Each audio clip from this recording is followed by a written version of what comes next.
kitais metais, tikėtina kitais metais naujo teismo pastato statyba.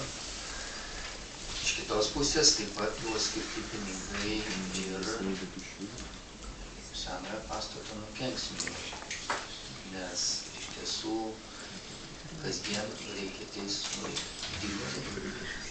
Daugelis bylų, kurios yra likusios teismo patalpose archyve, jos diena iš dienos reikalingos darbui ir darbuotojams tenka, jei ne kasdien, tai vis tiek dažnokai ateiti į teismo pastatą ir paimti tus dokumentus. Ir iš tikrųjų kiekvieną kartą aš visiškai suprantu tuos žmonės, kuriems tenka liestis prie tų paviršių,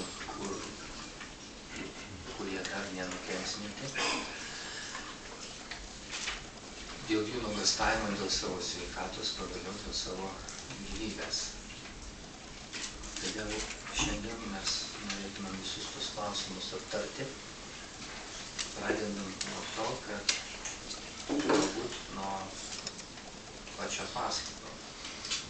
Aš dar neturiu visų, tiksliau aš turiu sąrašą žmonių, kurie buvo iš anksto užsiregistravę, tačiau nežinau, ar visi yra atvykę, ar yra nacionalinės teismų administracijos atstovas ponas Šaulinskas, taip, teisingai šis pačiu.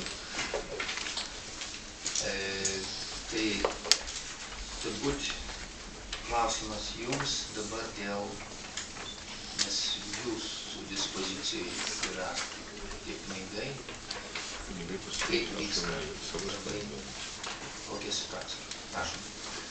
Labadiena, Šaulinskas, nacionalinės administracija.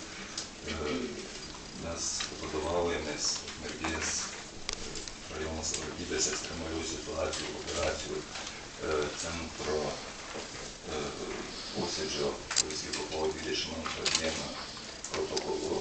Ir ten buvo būtent diskutuojant nuspręsta, kad atliekant šito pastato dekonkretizaciją pirmoji eilė turėtų būti iš ten išgabentas visas turtas. Pirmoji eilės prioritetas tai bylos ir visas kitas, kad būtų galima tą daryti. Tai šiuo metu kaip tik yra jau atrinktas tiekėjas ir nuo šios savaitės jau yra šio klausimu intensyviai dirbama. Tai yra mūsų institucijos komandiruotas atstovas, čia nuolatos apgyvendintas Ukmergėje. Jis koordinuoja, prižiūri šitą procesą ir mes preliminariai pagal mūsų planą esam nusimatę iki 1,5